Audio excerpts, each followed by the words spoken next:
Jacob Patterson. This is an informative speech about Jimi Hendrix.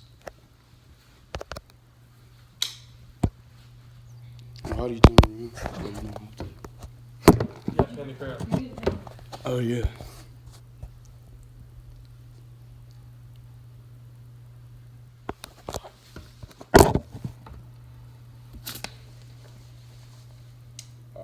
When the power of love overcomes the love of power, the world will know peace. Can anyone tell me who said this?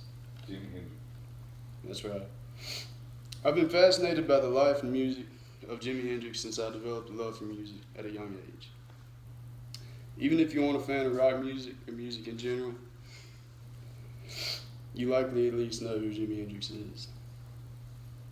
If you don't, sit back and listen because I'm about to tell you about his life, his music career, and the legacy he left behind. Hendrix was born on November 27th, 1942 into a poor family. Not much is known about his mom, but his dad, who raised him single-handedly, was very supportive.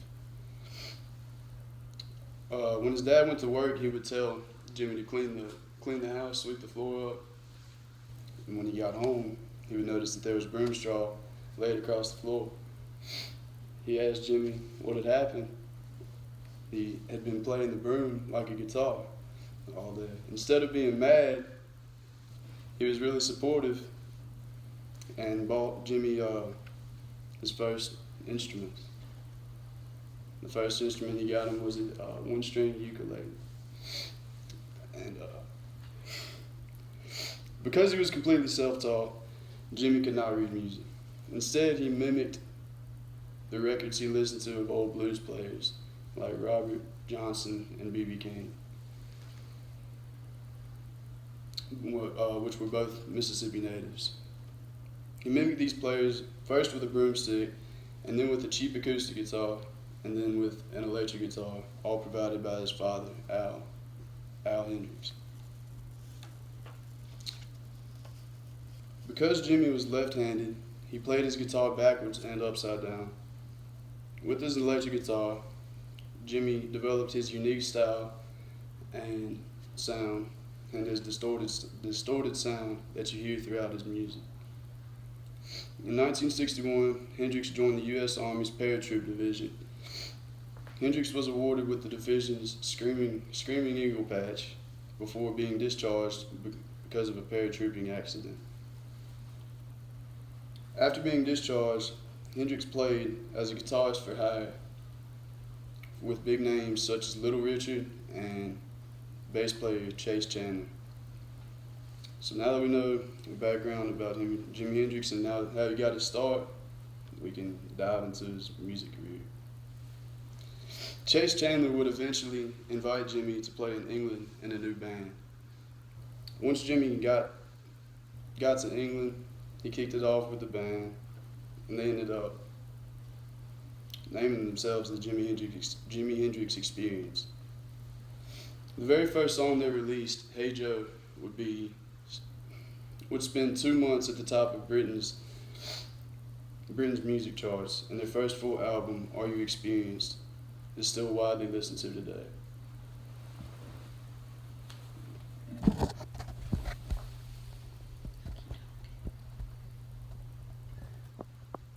Jimi Hendrix experienced his first performance in the United States.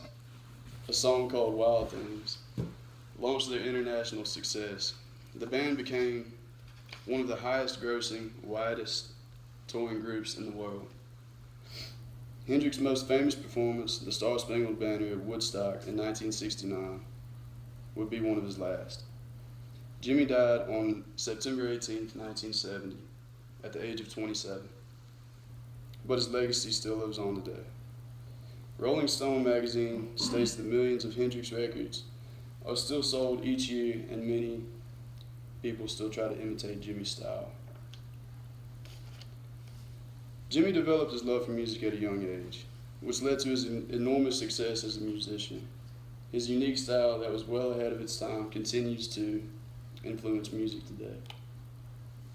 It's no wonder that many argue Hendrix is the best guitar player of all time.